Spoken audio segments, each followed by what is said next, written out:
নলবাৰীৰ চৌকবজাৰৰ গুৰুকৃষ্টি গুৰু সৃষ্টি ফাউণ্ডেশ্যনৰ ফালৰ পৰা নলবাৰীৰ হৈ গৌৰৱ কঢ়িয়াই অনা আছাম গট টেলেণ্ট ছিজনৰ ছেকেণ্ড ৰানাৰ্ছ আপ গুৰুকৃষ্টি গুৰু সৃষ্টি ফাউণ্ডেশ্যনৰ সভাপতি চম্পক মহন্তৰ লগতে আছাম গট টেলেণ্ট ছিজনৰ ফাইনেল ৰাউণ্ডলৈ যাবলৈ সক্ষম হোৱা কৃষ্ণাংগিনী দাস, দীক্ষিতা ডেকা, অন্তৰা বৈশ্য আৰু স্নেহা দাসক এটি সম্বৰ্ধনা জনোৱা হয়।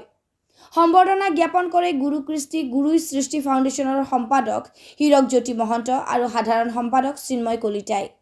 অনুষ্ঠানত নলবাৰী সমাজ জীৱনৰ বহু গণ্যমান্য ব্যক্তিৰ লগতে অভিভাৱক, অভিভাৱিকা আৰু ছাত্ৰ ছাত্ৰী উপস্থিত থাকে। নমস্কাৰ, মোৰ নাম চম্পক মহন্ত। মই নলবাৰীৰ এজন সুসন্তান হয় আৰু নলবাৰী ৰাইজে মোক বহুত মৰম কৰি আহিছে মোৰ সাংস্কৃতিক জগতৰ ক্ষেত্ৰত। সেইকাৰণে নলবাৰী ৰাইজৰ ওচৰত মই সদায় তেখেতসকলৰ ওচৰত সদায় চিৰকৃতজ্ঞ।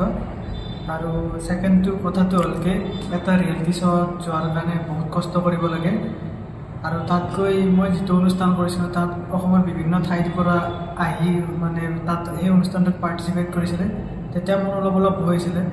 আৰু তাতকৈ বিশেষ কথাটো হ'ল তাত বহুতকৈ আমাতকৈ বহুত জানা ব্যক্তি আহিছিল। তাৰ ভিতৰত আমি অনুষ্ঠান কৰি